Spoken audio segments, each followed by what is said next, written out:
Warga di Kelurahan Kampung Pensiunan, Kecamatan Kepahyang, Kabupaten Kepahyang, Selasa siang dikagetkan dengan kasus penganiayaan yang dialami AN, bocah berusia 12 tahun.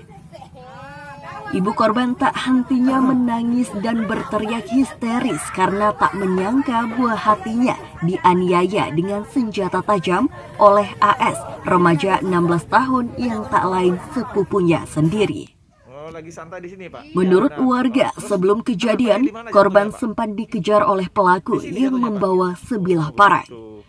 Korban lalu dibacok di depan salah satu rumah warga di bagian kepala dan bahu.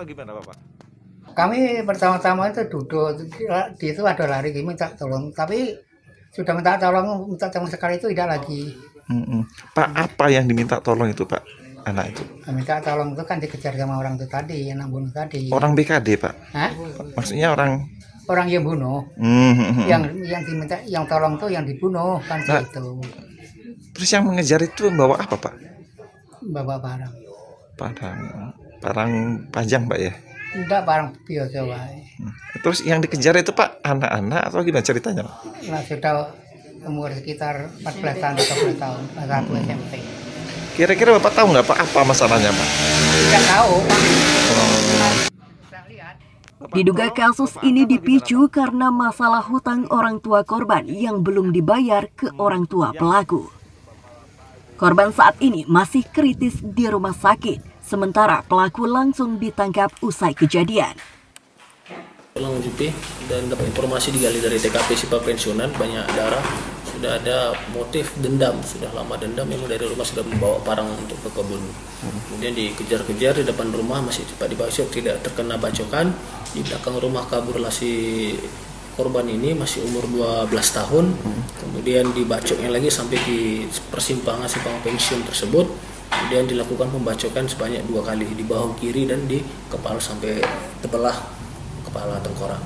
Untuk pasal yang ditetapkan ini? Masih kita tentukan ke pasal percobaan pembunuhan karena ada niatan, kemudian kita kenakan ke Undang-Undang Perlindungan Anak.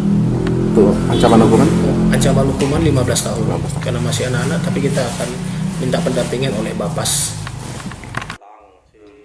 Akibat perbuatannya, kini pelaku terpaksa harus mendekam di balik jeruji besi Mapolres Kepahyang dan terancam hukuman 15 tahun penjara. Tim Liputan melaporkan dari Kepahyang.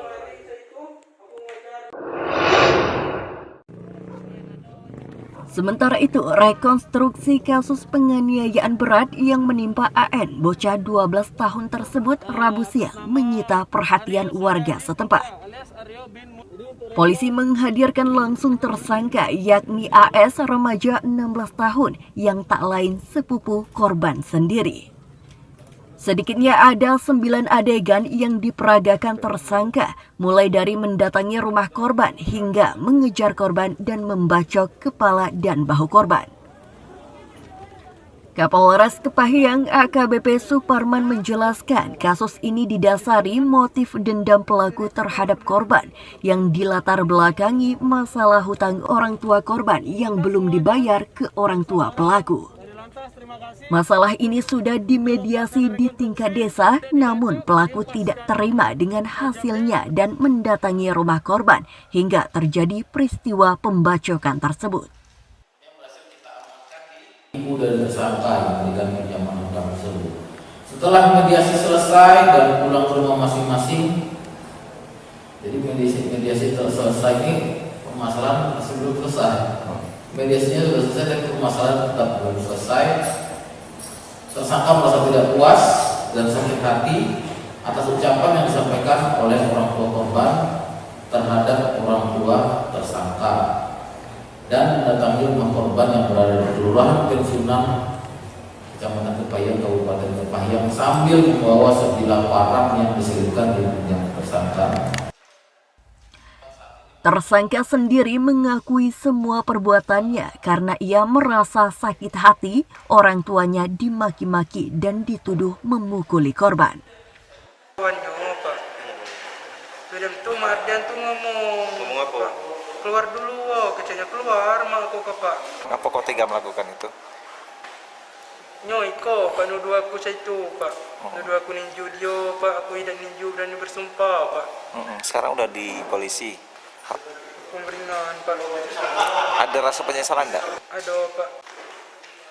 Sementara karena luka serius di bagian kepala yang dialami korban, hingga saat ini korban masih kritis dan terpaksa dirujuk ke RSUD M. Yunus Bengkulu.